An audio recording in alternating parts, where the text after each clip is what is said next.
Alasan Indonesia beli pesawat jet tempur Rafale dari Prancis.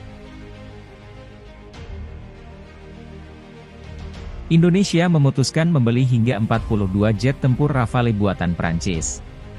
Persetujuan pembelian itu mengemuka setelah Menteri Pertahanan RI Prabowo Subianto bertemu dengan Menhan Prancis Florence Parly. Sebelum kita mulai, jangan lupa subscribe ya Sobat Pencari Fakta, agar tidak ketinggalan konten-konten menarik lainnya dari kami. Pemerintah jor-joran beli pesawat tempur. Tidak tanggung-tanggung sebanyak 42 pesawat jet tempur dibeli Kementerian Pertahanan, Kemhan. Sekjen Kemhan, Marsya TNI Doni Hermawan Taufanto mengatakan, pembelian itu diperlukan mengingat saat ini Indonesia hanya memiliki 49 pesawat tempur, termasuk Sukhoi. Itu pun, katanya mayoritas berumur 20-30 tahun. Pesawat tua tersebut memengaruhi kepada biaya perawatan. Dibutuhkan biaya ekstra untuk merawatnya pesawat-pesawat ini. Maka dari itu, diputuskan membeli pesawat tempur Rafale dari Prancis. Prancis dipilih lantaran alutsista buatan Prancis kualitasnya tidak kalah dengan alutsista negara maju lainnya, terlebih Prancis mempunyai posisi tawar.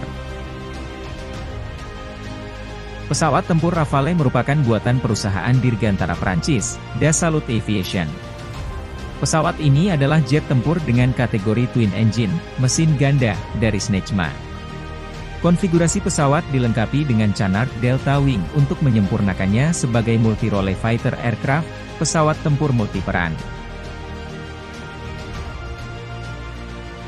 Keunggulan dan kekurangan Rafale. Rafale dapat digunakan untuk berbagai misi antara lain interdiction, pelarangan, aerial reconnaissance, pengintaian udara, ground support, dukungan darat, anti-ship strike, anti-serangan kapal, dan nuclear deterrent, pencegahan nuklir. Inilah alasan Rafale dikenal sebagai pesawat tempur, omnirol, serba bisa. Pesawat yang muncul pertama kali di tahun 2001 ini sudah digunakan oleh Angkatan Udara dan Angkatan Laut Prancis, Angkatan Udara India, Angkatan Udara Mesir, dan Angkatan Udara Qatar.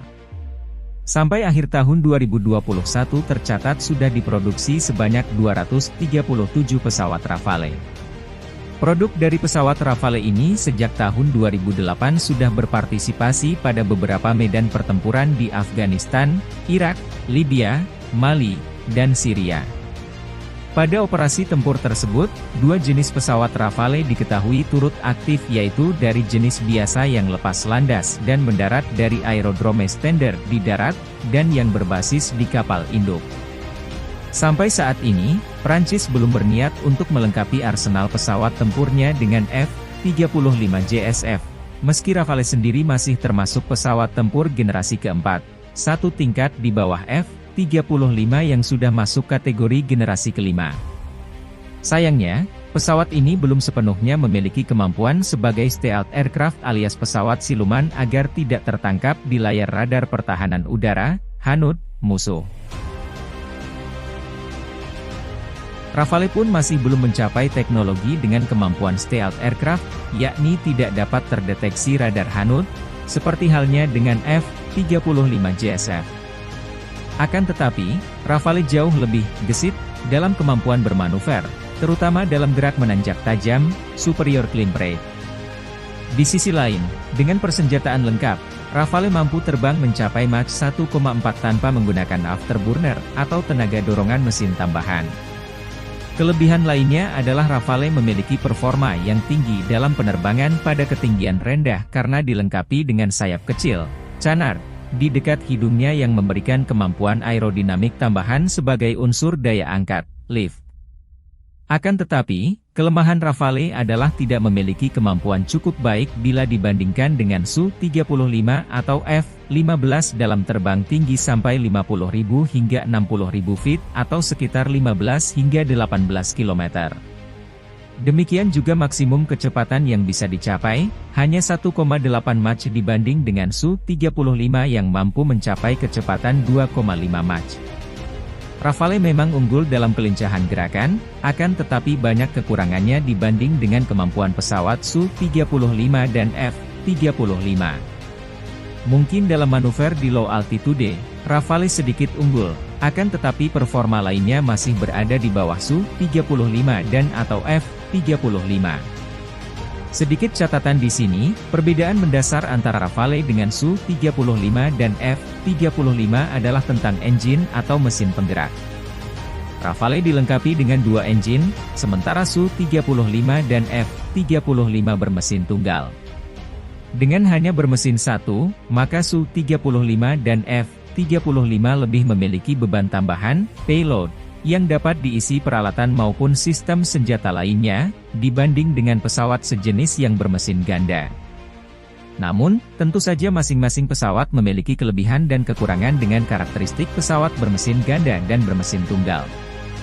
Sekarang ini, Angkatan Udara Prancis memiliki setidaknya 3 skuadron Rafale multirole dan 2 skuadron Nuclear Strike.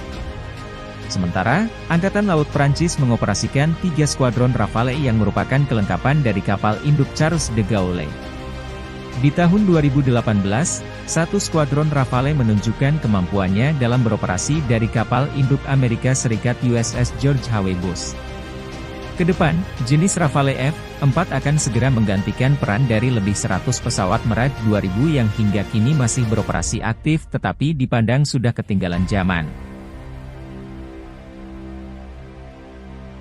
Dassault Aviation SA mendapatkan kontrak senilai 8,1 miliar AS dolar atau 115,8 triliun rupiah, kurs Rp14.300, dari Indonesia untuk penjualan 42 pesawat tempur Rafale. Kontrak ini sudah dikonfirmasi oleh Kementerian Pertahanan Prancis. Jika dihitung, maka satu unit pesawat tempur Rafale yang dibeli Prabowo harganya sekitar 2,7 triliun rupiah. Namun, selain pesawat tempur, pesanan TNI Angkatan Udara ini juga mencakup pelatihan awak pesawat, dukungan logistik untuk beberapa pangkalan udara, dan pusat pelatihan yang dilengkapi dengan 2 simulator misi penuh. Di sisi lain, dengan terpilihnya Rafale, Indonesia dengan berat hati akhirnya meninggalkan rencana pembelian Sukhoi Su-35 buatan Rusia. Alasan Indonesia melupakan rencana pembelian Su-35 karena berkaitan dengan anggaran. Sanksi Amerika jadi ganjalan Indonesia. Pengamat militer dari Institute for Security and Strategic Studies, ISS, Khairul Fahmi menduga terdapat faktor yang membuat Indonesia akhirnya dengan berat hati melupakan rencana pembelian Su-35. Menurutnya, salah satu yang membuat rencana tersebut ditinggalkan karena faktor instrumen hukum Amerika Serikat, yakni Undang-Undang Melawan Musuh Amerika melalui sanksi, CAATSA. Hal inilah yang kemudian diyakini menjadi pertimbangan tersendiri bagi Indonesia untuk melupakan Su-35 dan lebih memilih Rafale. Terima kasih sudah menonton, dan jangan lupa like, komen dan subscribe ya Sobat Pencari Fakta. Agar tidak ketinggalan konten-konten menarik lainnya dari kami.